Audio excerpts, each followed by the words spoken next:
A little bit early. I'm not sure if it's working or not. This is my first time doing a live stream. Um, so hi y'all. Welcome to Lunch with Lan. Before I start, if you're watching this, I want to know where you're coming from. Let me know what city you're watching this from. For those watching on LinkedIn, YouTube, Facebook, or Twitter, if you have any questions, just let me know in the comments, and I'll be checking mainly the LinkedIn um, comments as well. But introduce yourself. We're growing a community here, so I love when you guys actually are able to kind of connect with each other directly as well. So on this live stream, I'm going to answer any questions you might have for me or about Community of Seven. For regulars, this is a little bit different than our biweekly Community of Seven Let's Talks or micro learnings, if you've been to any of those. During those calls, we bring authors, coach, executives, founders, and subject matter experts to really talk about what matters most to people. And it's really kind of my way to do free leadership training and really democratize coaching. My goal with my post and with Community of Seven is really about, as I mentioned just now, democratizing leadership development for all. And that's why I make most of my programming open and free to the public. I want to thank the Community of Seven core members and supporter members for supporting these talks with your membership dues that we can help more people all around the world. If you're interested in becoming a supporter member, join on Community of Seven. It's just $99 a year, and it's a way to support our initiative of impacting and training a billion people, during my lifetime. So thank you so much for making this talk. There's no formal structure or process to these calls at all. These Lunch with Lan is really just a way for our community to talk, to ask questions and connect. This past Tuesday, I had Robertson Hunter Stewart, the author of One to One and also The Incredible Value of Employee Power, on our Community of Seven microlearning. And during that conversation, I did a quick informal poll with the attendees who came to the event. Many of them who are leaders, C-suite executives, VPs, etc. How many of the leaders who were on the call actually had formal leadership training on how to effectively lead and how to effectively have one-to-one meetings with their direct reports? And it was less than 25% of the attendees. So there was also an informal conversation in the chats where people were just saying we need more coaching. And one of the insights that I had, and this is the reason why I started Community of Seven, is that in the past, it took me till I got as a C-suite executive before I got executive coaching, because it's really costly. It's like $400 an hour, could be $40,000 a year or so, and so we really kind of limit the amount of people that can have access to these trainings. And leadership development has really been reserved for the small few, right? You had to be a C-suite executive or an executive VP and up at major corporations. We focus so much on systemic racism and discrimination and how it's impacted our society, which I think we need to change that. But I think as a collective group, we as a community really need to focus on the solution. One of the things I used to always say to my team was that, focus 80% on the solution and only 20% on the problem. And I think in society today, most of us focus so much on the problem and not the solution. So my saying is, let's focus on creating systemic equality in the world. So it's my goal for these conversations as well as the micro learnings. How do we elevate servant leadership and servant leaders through systemic equality and systemic engagement? And so part of these talks and conversations is about how do we really create these communities where we can actually uplift everyone. It's why I call you guys raindrops, right? All of us are like raindrops. What we do seems small and inconsequential, but when we come together, we become the ocean. And it's the same ocean that creates ripples, and these ripples create waves. And that's how revolutions and change are made, right? If we want to change the society, we have to come together and create systemic equality. So if you have a question, drop it in the comments. These conversations are a little loose. So what I'll do is just cover some of my recent posts and I'll talk about them and I'll answer any questions that come in the comments through LinkedIn. Um, and would love to kind of have amazing comments from our community as well. Um, another reason why I wanted to start these calls is that I get thousands of people reaching out to me each month and with questions and wanting to meet on the phone or connect. And to be fully transparent, I really need to guard my time and energy. As an introvert, it takes a lot of energy for me to connect with people. Um, so one of the things I've actually been doing this past probably year is rearranging my schedule. When I was in the corporate world, I would literally have back to back meetings with my direct reports and also with my teams and clients and all this other stuff. And I would basically wake up and have meetings from 6, 7 in the morning till 6 p.m. at night. And then I would actually be able to start work. And I realized it just drained me out and I was so burnt out. So one of the things I started doing, when I really started focusing on community of seven, was I changed my paradigm from busy work and going back to back meetings because it was burning me out to how can I reduce the amount of touch points I have in my calendar. So I've actually worked on eliminating meetings as much as possible and really only having calls with my core members and clients and longtime friends. And so I went from having meetings for 10, 12 hours in a day to now maybe I have one or two meetings.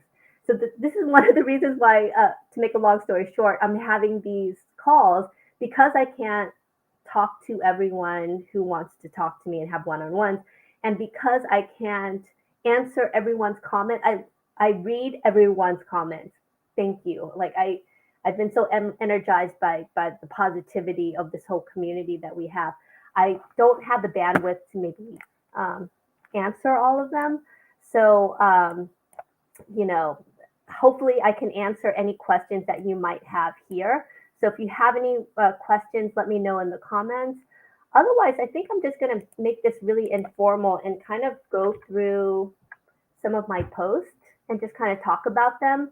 And I know in a lot of the posts that I have, we have people from our collective community of seven, raindrops, kind of sharing insights and so much wisdom. And I want to highlight some of you guys because I think it's so powerful. Today, if you saw any of my posts, I really talked about happiness. And I posted a image of, happiness starts with you, not with your relationships, not with your jobs, not with your money, but with you. And that was an important lesson I really had to learn. And I'm still trying to get it right, right? But I used to always kind of wait to I'm going to be happy. I'm going to focus on happiness when I graduate, when I get that job, when I have a child, when I do that. And every time I would get to that destination, I would always kind of push it back. Well, happiness can kind of wait. And happiness for me was achieving goals. And what it took a long time for me to realize is it wasn't the reaching the goals that brought me happiness. It was the process, right? That I didn't have to wait till I graduated. I didn't have to wait till I got my dream job. I didn't have to wait till I made enough money or to lose those 10 pounds or to get married before I could find happiness. Happiness had to happen right now. And for many of you guys that have been following my story, my mother has dementia. And for anyone that has been a caregiver with someone who has dementia, you know that it is one of the most difficult things. Seeing someone you love kind of uh, lose who they are, though they're still alive. And so that was kind of the big spark for me. And about 4 or 5 months ago, I had a wake up call that I really had to focus on happiness and I had to focus on being in the present moment. Um, Happiness has always been within me, it's always been within you. And we always look for outside of ourselves to find this happiness. Um, we try to find happiness and validation from other people. And one of the things I realized is that happiness can never be bought, given, or sold. You have to really find that happiness within you. And that starts with making decisions to, I'm going to work on being happy. I'm going to do things that make me happy. This morning, after I dropped my daughter, Morgan, to the bus stop, I took a walk. I would have never done that before. So even that little act of taking 15 minutes to walk and be in nature brought me happiness. But that's something I would never have afforded myself in the past because I was so busy chasing success that I realized I wasn't happy. And so, love and happiness are decisions that we make. Um, and one of the most important things is you need to also kind of figure out what brings me joy. I Before I do any interview and I talk to executives, the first thing I ask them is what brings you joy? What brings you happiness? And I would say 90% of the executives I talk to can't answer that question. So I want to ask you, the folks who are kind of watching right now, what brings you joy? What brings you happiness? Let me know in the comments. I'd love to hear from you.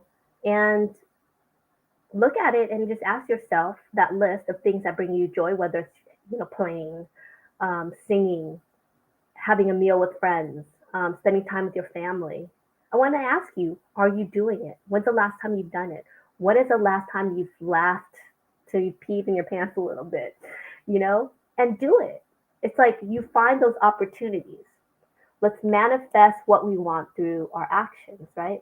So I posted that today, and I want to read some of the posts from our community. Michelle Cordy, who I love, she's always posting such great content. Um, Leon, it always starts from within, all of it. I had to realize this when I did a deep dive into my transformation journey within the last 2 years. It wasn't an easy journey, however, super freeing when one does the inner work, and it starts with loving oneself and who you are in the now.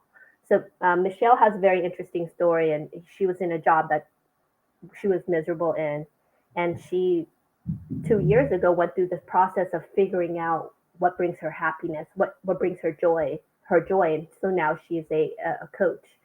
I think all of us, a lot of us in this community, have like similar stories. Danva says grace and gratitude.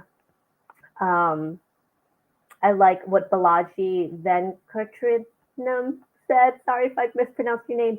You are the creator and benefiter of your own happiness. Um, Happiness is a state of mind from Louise. Um, and Eric Chin. Sometimes leaving relationships or jobs or just disposing of things or big toys that you had can give us peace and happiness. Um, that said, between peace and happiness, I would choose peace. Here's wishing for peace and love. Thank you, Eric.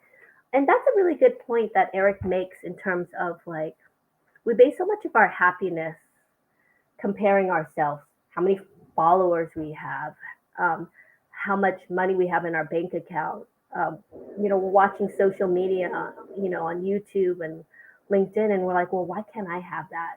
And one of the things I really need to hit home for you guys is that all of this is bullshit. What you're watching on Instagram with people's curated lives, that doesn't mean they're happy. And so focus on what brings you joy and happiness and stop comparing yourself to other people because um, at the end of the day, those things don't matter. At the end of the day, the things that really matter are, what brings you joy, what brings you happiness. And a lot of times that's our family. It's not things, it's not stuff. No one is at their deathbed wishing they had spent more time at the office, right? Um, so focus on that. Um, Love to answer any questions you might have. Just let me know in the comments. I'm trying to figure out this kind of live stream thing as well. So if you have any comments, just ping me and let me know. Um, One last thing. Oh, I actually want to introduce you to my daughter. Morgan, come here. My daughter, Morgan. Tomorrow is her last day of school. Oh, sorry. Say hi, Morgan. So I'm so proud of my daughter, but she got There's not an A-B system in her grade. It's one, two, and three. Three is the top score, and she got all threes. Woohoo, Morgan! So just wanted to say how proud I am of her. Um, but yeah, so I think if I don't have too much questions, I'm gonna maybe go and look at another post from recently and just kind of talk about them. These are, like I said, kind of informal, just a way for me to kind of connect with the folks who are, you know, um, on LinkedIn and Facebook, etc. Um, so another thing I recently posted on is, let me find this real quick. Give me 1 second. Oh, I think this is an important one. Get into the habit of asking yourself, does this support the life I'm trying to create? So in that post, I really talked about finding your purpose and your why. So one of the things I always start with, our first one of the things we have for Community 7 are these core groups, where I bring a group of 12 founders, executives, um, for this 1 year journey where they really kind of figure out their why and their purpose. And it's really a way to kind of build community as well. And the first session I always kick it off with is, what are your core values? What's important to you? And the question I ask is not what are your core values? The question I ask is, what are the 4 things that are most important to you? So I'm asking this community right now, if you can write it down or list it, what are the 4 things that are so important to you? And for me, I realized the 4 things that were the most important to me in order. And when I got laid off from Fortune magazine, I guess 2 years ago after the pandemic, I fell into a depression, and it was really my daughter that kind of got me out of it when she was like, "I love you, mommy, even without a job." And so during that process, I really had to wake up and say, well, what's important to me? And it was 4 things: my friends, number one, or my family, and my friends who are my chosen family. 2, my faith, my belief in God, my relationship with God. 3 was being of service and helping people. And 4 was freedom. And when I looked at my core values, I realized none of the jobs in the past fulfilled any of those values, what was important to me. So even though I thought that um, Fortune magazine was my dream job, I was on the executive team, I was building a multi-million-dollar business within Fortune. I realized I was coming home at 10 o'clock at night. I was seeing my daughter maybe on the weekends. I had no freedom. Um, I wasn't really helping people. I mean, maybe I was helping some people, but it, definitely did not fulfill my need for faith. And so I realized that my only answer, I thought, well, do I find another job? I realized that my only answer was to create Community of 7. And I can honestly say from, 2 years now in, that my Community of 7 and me building my business fulfills all 4 of my values. I'm able to spend time with my daughter. I'm, able to take days off so that I can focus on her. Um, I'm able to help people. And so when you tap into your core value and what's important to you, it's gonna be more likely that you'll be able to head there and find it. Just like that question I have of what brings you joy. It's the same thing, right? What brings you, what's your passion? What's your purpose? What's your why? What's important to you? What are your core values? Because it's kind of like entering a GPS, right? You might have a fancy, smancy GPS, but if you don't have an address to input in, that GPS is worthless. So how do you expect to go where you want to go if you don't have the address? Make sense? So figure out what your passion, your purpose is. You don't need to know the directions of where to go yet, but just really be hyper focused on what your intention is and what you want. Because one of the first things you're going to need to do is clarify your values. And once you understand your core values, you're going to be able to get through that journey to get where you want to be. Because your core values are your fundamental beliefs and your principles, right? Um, Once you understand your core values, you have to live them though. So these values, once you figure out your core values, become your North Star. And it's going to guide you in every decision you make, big and small. So when you're aligned with your core value, asking the simple question, write this down, get into the habit of asking yourself daily, does this support the life I'm trying to create? Does this support the life I'm trying to create? Asking the simple question is a game changer. It's been a game changer for me. Um, because even trying to find health and wellness, I realized that if my family is the most important thing to me and being there for my daughter, I needed to take care of my health. So this question, does it support the life I'm trying to live? And I want to be there for my daughter, and I want to be able to walk her down the aisle and see her get married and live a long, healthy life and not have dementia like my mother. I needed to take care of myself. And so what foods am I putting in my body? Am I exercising? Am I resting? All those things become so important because it's aligned with my core values of freedom. Because you can't have freedom if you're dying. You can't have health if you're not treating yourself well, if you're not sleeping. I can't be there for my family if I'm not healthy. So when you ask these questions and when you're aligned with your core value, everything just becomes much more simpler. It becomes, you know, it, it's easier to get there. It's like putting the address in the GPS system. So I want you to kind of ask yourself these questions. What brings you joy? What brings you happiness? And throughout the day, once you identify your core values and what are the four things that are most important to you, start asking yourself, is what I'm doing aligning with that? Is it going to get me closer to what's important to me? And then you'll understand the direction afterwards. I didn't know I needed to start Community 7 until I got laid off. I didn't understand that I needed to start my business and really tap into me until I really identified that freedom was the most important thing to me, that I couldn't work for someone else, right? Faith, that being of service and helping people. Um, I've always been good at the jobs I've had, but they weren't my passion, my purpose. And one of the things we always talk about is ikigai. Um, it's the Japanese, process of trying to find your purpose. And in ikigai, it's really about four concentric circles. You know, what you're passionate about, what you can get paid for, what the world needs, and something that you're good at.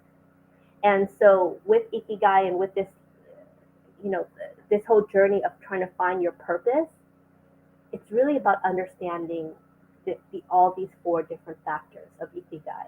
Um, and so, but it starts with understanding your core values. So most important thing, focus on your core values. Um, so yeah, if you have any questions, feel free to let me know. But otherwise, I think I'm gonna just kind of make this call short because it's my daughter's last day of school, and I promised her that we were going to go to Dobbs Diner. So thank you, everyone. Thank you so much for joining this call. I hope it was helpful. And in the comments, feel free to ask questions so that I will answer it during the next talk. I don't know when I'll have these. They're kind of informal. I just was like, let's just go on live and see what happens. So thank you for the folks who are joining me right now. I love this community. You guys are so amazing. And what I love is the amount of support you guys give each other in the comments, and that you guys have connected with each other offline and support each other. So please keep on doing that. And thanks for joining me for lunch today. Thanks, everyone. Bye. Take care.